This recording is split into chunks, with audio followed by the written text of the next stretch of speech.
Good morning friends. Today we will discuss about present continuous tense. Present continuous tense क्या होता है? This tense expresses the action is going on at present. The action is going on. The action is going on. कार्य क्या हो? जारी हो, कार्य चलता रहे। कब? एट प्रेजेंट, जब बोला जाए, यानी कार्य जो है प्रेजेंट में चलता रहे। तो टेंस को या उस तरीके के वाक्य क्या कहलाते हैं? किस टेंस के वाक्य कहलाते हैं? वो प्रेजेंट कॉन्टिन्यूअस टेंस के वाक्य कहलाते हैं। तो सबसे पहले हम देखते हैं अफर्मेटिव सेंटेंसेस को हम हिंदी से इंग्लिश में कैसे ट्रांसलेट करते हैं। फर्स्ट ऑफ ऑल सबसे पहले देखेंगे he, she, it and other similar subject.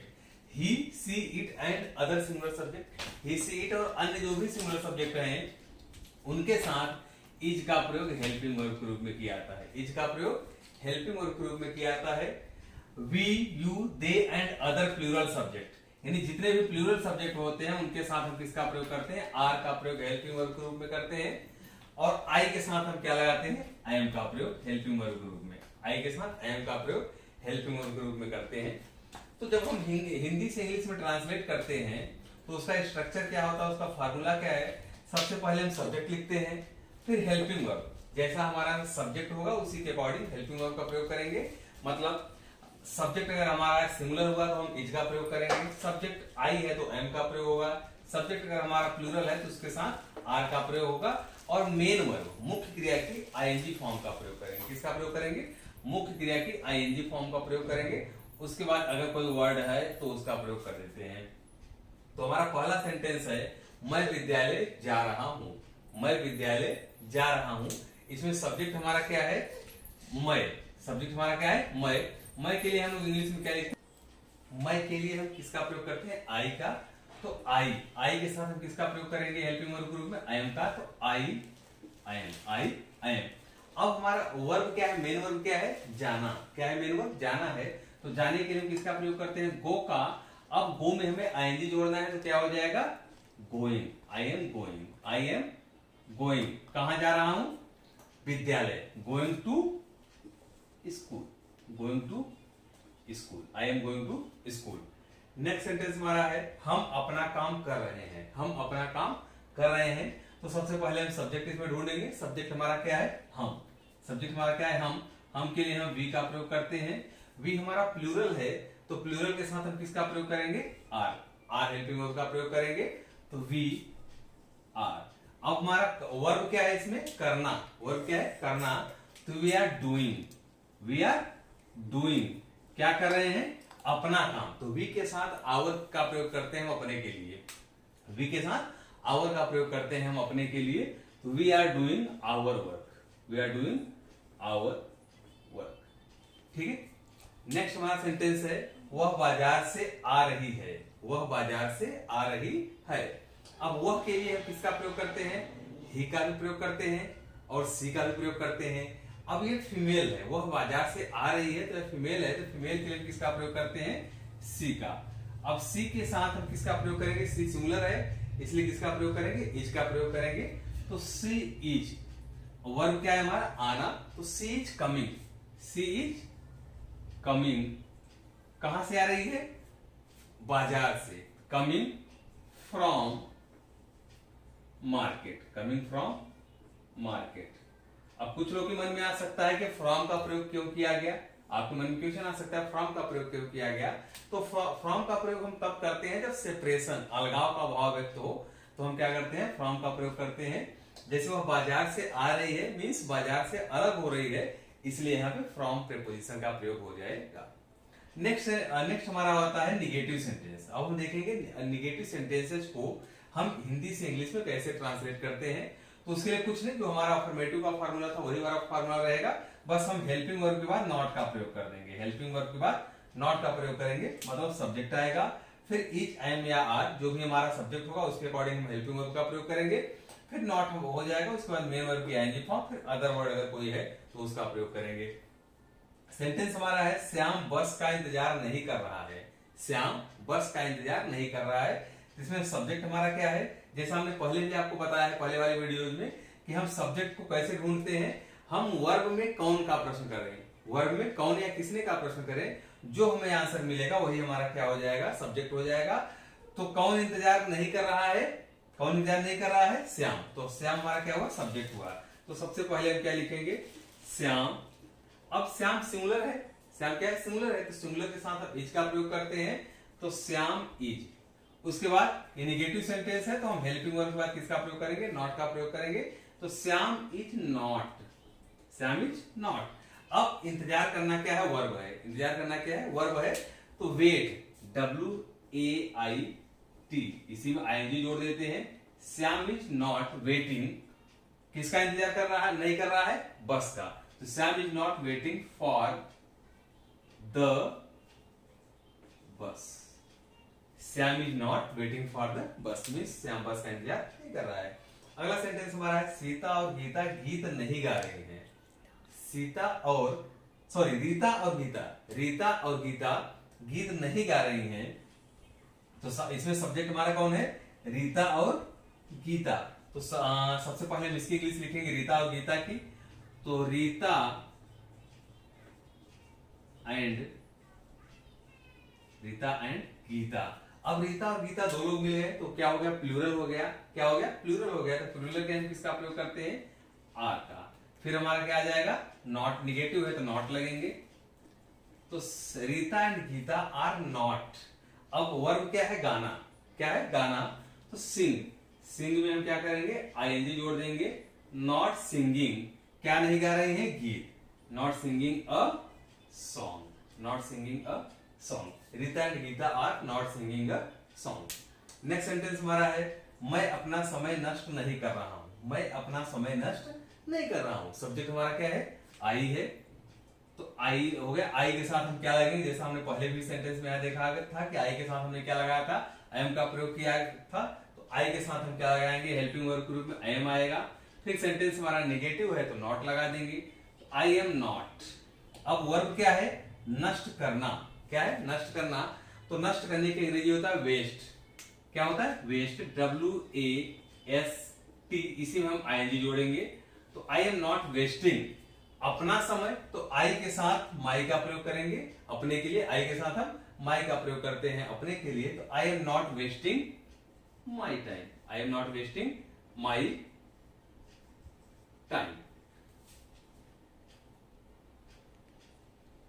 अब हम देखते हैं interrogative sentence. Present continuous tense के इंटरोगेटिव सेंटेंसेस को हम इंग्लिश से हिंदी में या हिंदी से इंग्लिश में कैसे ट्रांसलेट करते हैं। तो जैसे आपको पता है कि इंटरोगेटिव सेंटेंस दो प्रकार के होते हैं। एक ऐसे सेंटेंस होते हैं जिनके प्रारंभ में क्या इंटरोगेटिव वर्ड आता है, प्रश्नवाचक शब्द जो क्या है वह वाक्य के स्टार्टिंग में आता है, वाक्य के प्रारंभ में आता है। एक होता है इस तरीके के वाक्य होते हैं जिनमें कि प्रश्नवाचक शब्द वाक्य के बीच में आता है। और ये दोनों प्रकार के जो सेंटेंस हैं इंटरोगेटिव के, ये दोनों निगेटिव भी होते हैं। ये दोनों निगेटिव भी होते हैं। तो यदि क्या वाले वाक्य, यानी जो ऐसे वाक्य जो क्या से प्रारंभ हो रहे हैं, कहने का मतलब है ऐसे क्वेश्चन जिनका उत्तर हम हाँ या नहीं में दे सकते हैं। माने अगर क्या से प्रारंभ हो रहा है तो उसका आंसर हम हाँ या नहीं में दे सकते हैं। तो अगर वो वाक्य निगेटिव हो गए, यदि भी वाक्य माने अगर क्या वाले वाक्य निगेटिव नहीं है, तब तो हम सबसे पहले हेल्पिंग वर्ब लिखते हैं, फिर सब्जेक्ट लिखते हैं, फिर वर्ब की ING फॉर्म आती है, फिर अदर वर्ड अगर कुछ है तो। लेकिन अगर यही वाक्य निगेटिव भी हो गए, क्या हो गए? निगेटिव भी हो गए, तो हम किसका प्रयोग करेंगे? सब्जेक्ट के बाद हम नॉट का प्रयोग कर देते हैं। सब्जेक्ट के बाद नॉट का प्रयोग करते हैं। तो सबसे पहले एक सेंटेंस लिखा है उसको हम पढ़ते हैं। क्या आप अंग्रेजी सीख रहे हो? क्या आप अंग्रेजी सीख रहे हो? तो सबसे पहले आपने देखा कि अब इस वाक्य में क्या है? क्या वर्ड जो है सबसे पहले आया है। तो हम यहाँ क्या की इंग्लिश नहीं लिखते, बल्कि हम हेल्पिंग वर्ब से प्रारंभ करते हैं। तो हम हेल्पिंग वर्ब इज, एम या आर में से किसका प्रयोग करें, इसके लिए सबसे पहले हमें ढूंढना पड़ेगा सब्जेक्ट। इस वाक्य में सब्जेक्ट क्या है? इसमें सब्जेक्ट आपका क्या है? आप। क्या है? आप। तो आप के लिए किसका प्रयोग करते हैं? यू का। अब यू के साथ हम किसका प्रयोग करेंगे? आर का प्रयोग करते हैं। यू के साथ हेल्पिंग वर्ब हम आर का प्रयोग करेंगे। तो पहले हम यू के पहले क्या लिख देंगे? Are, are you. अब इसमें क्रिया क्या है? सीखना। क्या क्रिया है? सीखना। सीखने के लिए एक शब्द होता है लर्न, उसका प्रयोग करते हैं LEARN। अब लर्न में हम ING जोड़ेंगे तो हो जाएगा लर्निंग। Are you learning? क्या सीख रहे हैं? अंग्रेजी। Are you learning English? ये हो गया हमारा। Are you learning English. Last में क्वेश्चन मार्क लगाना ना भूले। अगला सेंटेंस है, क्या वह ठंड से कांप रहा है, क्या वह ठंड से कांप रहा है। इसमें भी वही, सबसे पहले हम सब्जेक्ट ढूंढेंगे। सब्जेक्ट हमारा क्या है, ही है, तो ही के साथ हम किसका प्रयोग करते हैं, इज का प्रयोग करते हैं। ही के साथ इज का, तो ही के पहले हम क्या लगा देंगे, इज, तो इज ही। अब कांपने की इंग्लिश होती है शिवर, SHIVER। अब इसी में ING जोड़ देंगे, तो is he shivering, is he shivering, किससे कांप रहा है, ठंड से, तो is he shivering with cold, is he shivering with cold. Last में क्वेश्चन मार्क लगा देंगे। नेक्स्ट सेंटेंस हमारा है, क्या वे पेड़ों को पानी नहीं दे रहे हैं, क्या वे पेड़ों को पानी नहीं दे रहे हैं। अब आपने देखा कि यह वाक्य हमारा क्या है, निगेटिव हो गया। क्या हो गया, निगेटिव हो गया। तो इसमें सभी हम वैसे ही लिखेंगे, बस सब्जेक्ट का नॉट का प्रयोग कर देंगे। तो इसमें हमारा सब्जेक्ट क्या है, वे। क्या है सब्जेक्ट हमारा, वे। वे के लिए हम किसका प्रयोग करते हैं, दे का। अब दे के साथ हम किसका प्रयोग करेंगे, हेल्पिंग वर्ब के रूप में आर का। तो आर को हम पहले लिख देंगे, तो हो जाएगा आर दे। अब सब्जेक्ट के बाद हम क्या लगाते हैं, नॉट लगाते हैं। तो दे के बाद हम क्या लगा देंगे, नॉट। Are they not. अब पानी देने की अंग्रेजी होती है वाटरिंग। क्या होता है, watering. Are they not watering, WTRING, watering किसी पौधों को या पेड़ों को। तो are they not watering the trees, watering the trees. Last में question mark, are they not watering the trees. Next हमने जैसे बताया था कि दो प्रकार के वाक्य होते हैं इंटरोगेटिव सेंटेंस के। तो इंटरोगेटिव सेंटेंस दो प्रकार के होते हैं। एक है जिसमें इंटरोगेटिव वर्ड बीच में आए, तो इसमें भी बस पहले वाला रूल हमें याद रखना। उसमें बस एक चीज ध्यान देना है कि वो जो इंटरोगेटिव वर्ड होगा उसकी इंग्लिश हम क्या करते हैं, हेल्पिंग वर्ब के पहले लिख देते हैं, हेल्पिंग वर्ब के पहले। अगर ये वाक्य भी अगर निगेटिव हो गए, ये वाले वाक्य भी अगर निगेटिव हुए, तो हम सब्जेक्ट के बाद नॉट लगा देते हैं। ध्यान हमें ये देना है कि जब भी हमारा इंटरोगेटिव सेंटेंस निगेटिव होगा, तो हमें उसमें ज्यादा कुछ भी चेंज नहीं करना है। सब्जेक्ट के बाद, सब्जेक्ट के जस्ट बाद हम नॉट का प्रयोग कर देंगे। सब्जेक्ट के जस्ट बाद हम किसका प्रयोग कर देंगे, नॉट का प्रयोग कर देंगे। बस इतना ही चेंज करना होता है अगर इंटरोगेटिव सेंटेंस निगेटिव हुआ तो हमारा एग्जांपल देखते हैं। आपको अब कैसा लग रहा है, आपको अब कैसा लग रहा है। तो कैसा के लिए इंग्लिश हम सबसे पहले क्या, इंटरोगेटिव वर्ड हम ढूंढेंगे। इंटरोगेटिव वर्ड हमारा क्या है, कैसा। कैसा के लिए हम क्या प्रयोग करते हैं, हाउ, हाउ। अब हम ढूंढेंगे इसमें हमारा सब्जेक्ट क्या है। सब्जेक्ट हमारा क्या है, आपको। आपको के लिए हम क्या प्रयोग करेंगे, यू। क्या प्रयोग करेंगे, यू। अब यू तो हमने प्रयोग किया, लेकिन हमें हेल्पिंग वर्ब भी लगाना है। तो यू के साथ आर का प्रयोग होता है, जिसे हम कहां लगा देंगे, यू के पहले। तो हाउ आर यू। अब कैसा मन लग रहा है, इसके लिए हम क्या करते हैं, feeling. How are you feeling, कहने का मतलब है आप कैसा लग रहा है, मतलब आपको कैसा महसूस हो रहा है। तो हाउ आर यू फीलिंग। अच्छा एक वर्ड और है, how are you feeling now. इसमें एक वर्ड है अब। आपको अब कैसा लग रहा है, how are you feeling now, how are you feeling now. Next sentence हमारा है, वह ऐसा क्यों कर रहा है, वह ऐसा क्यों कर रहा है। इसके लिए हम क्या करेंगे, सबसे पहले वही हमें इंटरोगेटिव वर्ड ढूंढना है। तो हमारा इंटरोगेटिव वर्ड क्या है, क्यों। क्यों के लिए हम व्हाई का प्रयोग करते हैं। अब सब्जेक्ट हमारा क्या है, ही। सब्जेक्ट क्या है, ही। ही के साथ हम क्या लगाएंगे, इज लगाएंगे। तो why is he, why is he. Verb क्या है, करना। करने के लिए हम डू का प्रयोग करेंगे। तो why is he doing so, why is he doing so. वह ऐसा क्यों कर रहा है, why is he doing so.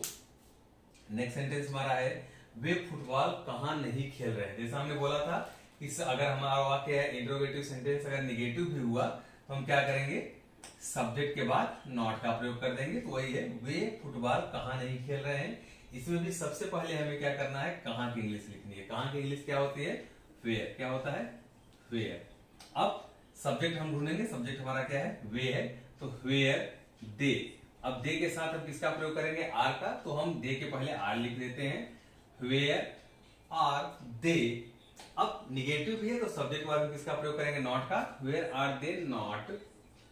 Verb क्या है, प्ले। प्ले के लिए में हम क्या करेंगे, ING जोड़ देंगे।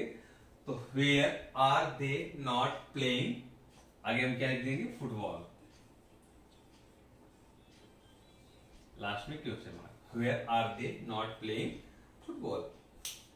नेक्स्ट सेंटेंस हमारा है हरी कब नहीं जा रहा है। हरी कब नहीं जा रहा है, तो सबसे पहले हम कब की इंग्लिश लिखेंगे। किसकी? कब की। कब के लिए हम किसका प्रयोग करते हैं? व्हेन का। कब के लिए हम व्हेन का प्रयोग करते हैं। और सब्जेक्ट हमारा क्या है? हरी है। सब्जेक्ट क्या है? हरी है। अब हरी के साथ हम किसका प्रयोग करेंगे? हेल्पिंग वर्ब के रूप में इज का। तो व्हेन इज हरी। वर्ब क्या है? अच्छा, उससे पहले एक भी ध्यान देना कि वाट हमारा क्या है? निगेटिव है। क्या है? निगेटिव है। तो सब्जेक्ट के जस्ट बाद हमें क्या लगा देना है? Not. Where is Hari not. Verb क्या है? जाना, तो हो जाएगा गोइंग। क्या हो जाएगा? गोइंग। लास्ट में क्वेश्चन मार्क अवश्य लगाना है।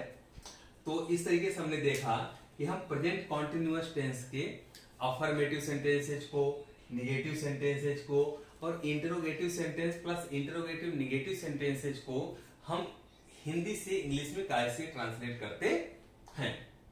तो ठीक है दोस्तों, आज ये था हमारा प्रेजेंट कॉन्टिन्यूअस टेंस, जो कि अब समाप्त हो रहा है। अगले दिन हम लोग देखेंगे present perfect tense. Thank you.